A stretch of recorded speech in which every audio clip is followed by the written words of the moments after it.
business card from all of you guys. I got one from... Who's the supervisor or ranking officer here? He's not on scene right now. Okay, so this guy comes out here and asks us to leave the parking lot. I mean, he can ask us, but do you realize how that looks when you come and ask us something arbitrary that we don't have to do? Like, you know that it's trying to enforce will. I mean, we're supposed to be the victims here, but why? Why? You have to. Why?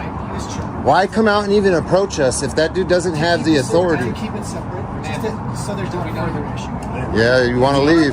You're right. When you start pointing shit out, that's what happens right there. Because you're wrong. You shouldn't approach me. You shouldn't have said. He can, right? I can ask. Give me $5. Can I have $5? That's his shit. Can I have $5? And I would say no. No, exactly. But that's weird, dude. Why am I going to ask you for $5? If we're in McDonald's, do you tell the guy behind you, hey man, I'm a police officer. I need you to just take 10 feet. You're obstructing right now. Bro, that's stupid. Why come over here and say anything to people that have a right to stand here unless the property management asks us to leave? That's all you need to tell him. If he said, can you ask him to leave? Can I answer your question? Go ahead, yes. Because obviously this guy doesn't want you. To avoid any further issue, we just ask you to, hey man, can you just leave? You could totally say no. Be like, no, I'm not gonna do that. Okay, cool. I get it, but and as long as you stay separated, it's not even big. But listen, you guys get a lot of calls when videos get put up on the internet, and it's because of little things like that. Like, that's what I'm trying to tell you. All right, guys. As the scene opens, tensions rise instantly when the auditor calmly asks officers for business cards, only to be met with confusion and mixed authority. The officers insist someone ask them to leave, but none seem to understand who truly has power over the property. The auditor challenges these vague directives, pointing out how absurd it looks when officers demand compliance without legal grounds. He compares the officer's request to asking a stranger for $5, technically allowed, but weird, unnecessary, and rooted in intimidation simply because the request comes from someone armed and in uniform. That shit, people don't like. I'm a grown-ass man, dude. I don't want you telling me what to do unless I'm breaking the law. You know what I mean? That's what people don't like. Did he tell you what to do? Did he ask you to leave? You're wearing a uniform with a gun. I mean, that's automatically an intimidation factor right there. That's maybe not for me, but for other people. Assume it's a directive. They have to listen to you. Most people, you assume most because people there's so many of you here. think a cop tells you. Well, we weren't. Leave, you guys were here first. It's an intimidation. You're coming up with. We saw you guys here. I don't think I've been intimidating at all. I'm not talking about you. I'm just doing that. Coming out to ask. I want this to be just taken care of, and like I said, I advise that you guys take care of it through court. Super simple. Yeah. And I just don't want any more. I was hoping we could do it without court, man, because I hate dragging anybody. I get it, but we're past that. We'll let you guys go back to your day. I'm just trying to give you some insight, man. That little stuff like that is what drives the videos, what drives more people to do this. It seems stupid. Like, he can ask you, yes, but that little tiny thing pisses not. Bro, I have a 250,000 followers. It's not just me standing here. Do you understand? 10,000 followers, 130-something followers. Like, dude, there's hundreds of thousands of people.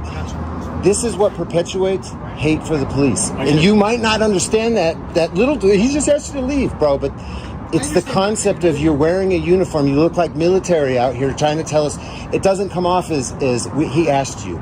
Even though he did technically ask, it does not come off like that. You know what I'm saying? Most people, if you ask them, if you were to come out and ask them to step off the property, they're going to be immediately intimidated and they're going to do exactly what you say. And you guys have become used to that. All right, guys. The auditor continues explaining why these simple requests escalate into viral moments. Officers insist they were just asking, but he points out how the uniform, the gun, and the authority automatically change the tone. To the public, a cop asking isn't really a request. It feels like a command. He warns them that these little behaviors fuel distrust and generate the very videos officers hate seeing online. With thousands of followers watching, he reminds them that the power imbalance makes even polite directives seem coercive and that many officers fail to understand how their approach impacts the public narrative. You know what I'm saying? So it just becomes second nature to just do that kind of thing, but you don't realize the adverse effect it has once this goes on the internet. I think a lot of it's the approach and how you do it. Yeah. I mean, he was being nice about it. I'm not saying he's being rude, but... Hey, I'm the big swinging, and I'm going to come over here and be like, get the fuck out of here. That's one thing. If I'm cool about it and be like, hey, bro. Yeah, but... I feel like it's hey, man, hey, I'm not touching you. I'm not touching you. Stop. Here's an example. Are you married? Are you married? Are you married? Yes. Can I fuck your wives, please? Please? That's weird as fuck, right, dude? That's the same thing to me. I'm a grown man. I don't want to be asked to do anything unless I have to. You know what I'm saying? We can take it to that extreme or very simple. It is, but you see what I'm saying? It can be used in a lot of different scenarios. Out in public, if somebody asks you that, bro, you're not going to act like cops. Especially if you've had a little bit of drink at the bar or something. Somebody says something to you like that? You don't drink? Good. I don't either. All right, guys. Liver poison. You guys have a good day. Hey, man. Hey. Hey, buddy. Hey, I don't need your directives. I'm not committing a crime. Stay away from me. No. Don't walk towards me. Stay away from me. No. You don't get to pick where I stand in public, buddy. Get away from me. No, then I'm gonna search you for weapons. I don't know. Oh, get away from me, you coward. Just go down there. You coward. You ain't gonna search me for nothing, buddy. You can tape, but go down. You don't tell me where to go, Strebeck. Get away from me. All right, guys. As discussions grow more heated, the auditor drives home how intimidation becomes normalized in police culture. He gives extreme examples to make his point clear. A request can feel intrusive depending on context, intent, and authority. Eventually, the officers prepare to leave, trying to defuse the situation, but the moment one officer casually issues a directive, everything shifts. The auditor immediately asserts his rights, demanding distance, refusing unlawful orders, and reminding the officer he isn't committing any crime. Suddenly, the officer attempts to justify approaching by claiming he needs to check for weapons, only escalating tensions further. Go over there with your buddy. You see how he's smart enough not to say nothing to me? You see how he's smart enough not to say nothing to me? But you're dumb enough too, right? No, I'm not. Yeah, you are. Just You don't have to ask me nothing. Back up, man. No, I'm gonna stand right here. Good. Stand right there. I mean no ill will or intent towards you. Go do your job. Okay, I just asked you to step away. I don't care what you asked. It's not a law, buddy. Is that a law? You're a law enforcement, aren't you? Thank you. I don't know what you are doing or planning to do or not. I'm standing here with the camera in my hand, genius. Well, I can stand here just as you can stand there then. Yeah, well, I didn't say you couldn't stand there. I didn't try to tell you to go somewhere like you did me, jackass. Yeah, I got freedom of speech too, by the way, buddy. Yeah, I know you know, and you look at your disdain towards me because you can't stand it. No, it's because Yeah. it's proper, that's all. Proper would have been leave me alone when I walk up to you. That's what have been proper. That's why the public can't stand you scumbags.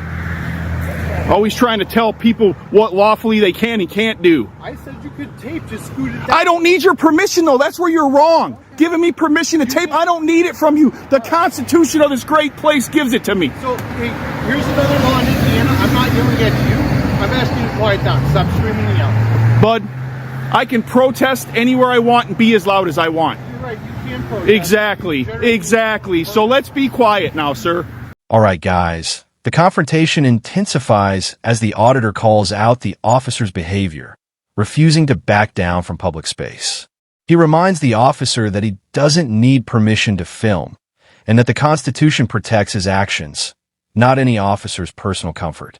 The officer tries shifting blame, asking the auditor to quiet down, but the auditor quickly shuts that down too, pointing out his right to protest loudly in public.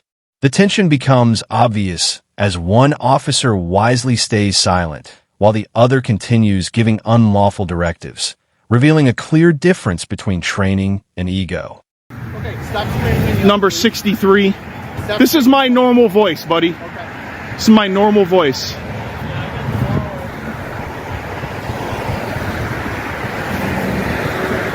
So this is Officer Strebeck, number 63. He's from Griffith. Do not walk up He's a on moron. Do Then not we walk got up number on 9. Giving you a legal lawful directive. Do not walk up on these lines. We got number 63. This is his car. He's a canine douche. Got number 8.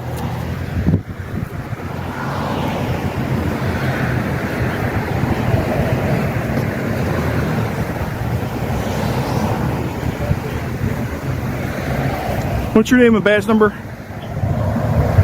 Okay, if they can just get somebody with a license. I already know who you are. You don't need to identify Walking, yourself. just don't I walk don't- up on us. I'm not telling you again. Don't walk up on us. Notice how this guy's not saying nothing to me. He's on the radio. He's not saying nothing to me, bro.